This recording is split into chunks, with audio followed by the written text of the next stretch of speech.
तपती धूप में रेत का समंदर फैला हुआ था। कोई छाया नहीं, कोई राहत नहीं। एक आदमी थका हुआ और प्यास से बेहाल धीरे धीरे रेत पर अपने कदम घसीट रहा था। उसका चेहरा झुलसा हुआ और माथे पर पसीने की बूंदें चमक रही थी। वह लगातार बुदबुदा रहा था, कितनी बेकार जगह है ये, कहीं हरियाली नहीं, पानी तो दूर दूर तक दिखाई नहीं देता। भगवान ने यह जगह क्यों बनाई होगी, क्या सोचा होगा। जैसे जैसे वो आगे बढ़ता रहा, उसका गुस्सा भी बढ़ता रहा। रेत की तपिश उसके पैरों को जला रही थी और वह मन ही मन नाराजगी भरे सवाल भगवान से कर रहा था। आखिरकार उसने आसमान की ओर हाथ उठाकर चिल्लाते हुए कहा, हे भगवान, क्या आप यहाँ पानी नहीं दे सकते? अगर यहाँ पानी होता तो यह जगह भी हरी भरी हो सकती थी। लोग यहाँ पेड़ पौधे उगाते और यह रेगिस्तान भी खूबसूरत बन जाता। उसकी आवाज में नाराजगी और निराशा दोनों थी। वह आसमान को घूरता रहा, मानो उत्तर की प्रतीक्षा कर रहा हो। और तभी एक अजीब चमत्कार हुआ। उसकी नजर नीचे झुकी तो उसने देखा कुछ ही दूरी पर एक कुआं था। उसका दिल एक पल के लिए खुशी से उछल पड़ा। यह कैसे हो सकता है? उसने खुद से कहा, मैं बरसों से यहाँ से गुजरता रहा हूँ, पर कभी यह कुआं नहीं देखा।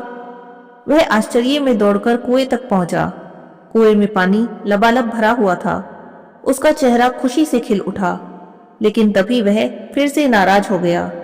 आसमान की ओर देखकर उसने कहा, ठीक है, पानी तो है, लेकिन इसे निकालने का उपाय क्या है? बाल्टी या रस्सी कहाँ है? उसकी ऐसा कहते ही उसे कुएं के बगल में एक रस्सी और बाल्टी पड़ी दिखाई दी। अब उसकी आंखें और भी चौड़ी हो गई। उसने बाल्टी और रस्सी को घूरते हुए कहा, ये सब कहाँ से आ गया? पहले तो यहाँ कुछ भी नहीं था। लेकिन इसके बावजूद भी वह संतुष्ट नहीं हुआ। उसने झल्लाते हुए आसमान की ओर देखा और शिकायत की, अब मैं यह पानी ढोऊंगा कैसे? इतनी दूर तक इसे ले जाना असंभव है।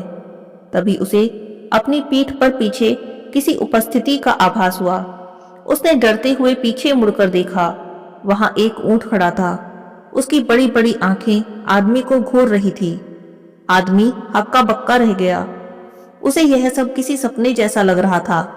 उसे महसूस हुआ कि अब उसके पास पानी ढोने के लिए भी साधन है, लेकिन उसके दिल में डर समा गया। उसे लगा, अगर मैंने इस रेगिस्तान को हरा भरा बनाने की कोशिश की तो यह काम मेरा जीवन ही खा जाएगा, और अगर मैं असफल हो गया तो सब मुझे दोष देंगे। वह घबराया और बिना कुछ बोले तेज कदमों से आगे बढ़ने लगा। अभी उसने मुश्किल से 4 कदम ही उठाए थे कि एक कागज का टुकड़ा हवा में उड़ता हुआ उसके पास आ गिरा। वह टुकड़ा उसके सीने से चिपक गया।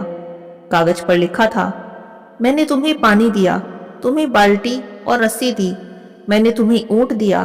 अब तुम्हारे पास हर वह चीज है जो इस रेगिस्तान को हरा भरा बना सकती है। अब यह सब तुम्हारे हाथ में है, यह तुम्हारा कर्तव्य है। आदमी के कदम ठिठक गए। उसने कागज को पढ़ा। उसकी आंखें कुछ पल के लिए झुक गई थी, लेकिन अगले ही पल उसने कागज को वहीं फेंक दिया और तेजी से आगे बढ़ गया। उसने अपना सिर पीछे कभी नहीं मोड़ा और वह रेगिस्तान कभी हरा भरा भी नहीं हुआ। जानते हैं क्यों?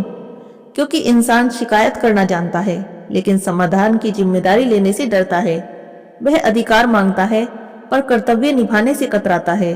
वह परिस्थितियों, किस्मत, भगवान और दूसरे को दोष देता है, लेकिन यह भूल जाता है कि हर समस्या का समाधान उसके अपने हाथों में होता है।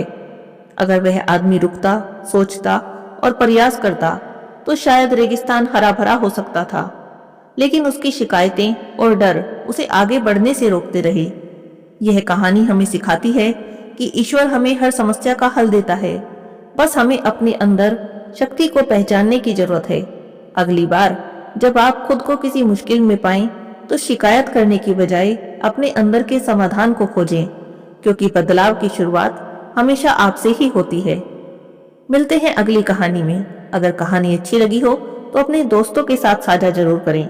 हो सकता है इससे किसी की जिंदगी बदल जाए।